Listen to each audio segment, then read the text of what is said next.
Welcome back. In this video, we'll use AI to design app icons and splash screens that will make your mobile app stand out.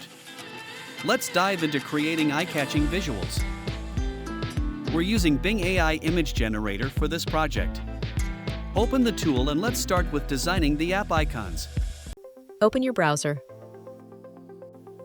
Search Bing AI Image. Click on the first link. Then click on Join and Create. Log in with your Microsoft account. If you don't have, create one, then log in. Input a prompt such as Modern App Icon with Clean Lines or Vibrant App Icon with Abstract Shapes. Generate a few options. Now, let's design splash screens. Try prompts like Dynamic Splash Screen with Abstract Background or Tech-Themed Splash Screen with Subtle Gradients.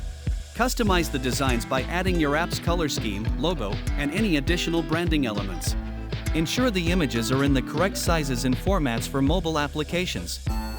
Save them in high resolution for the best quality. Thanks for watching. If you liked this video, please give it a thumbs up and subscribe for more AI design tutorials. Share your app icons and splash screens with us in the comments.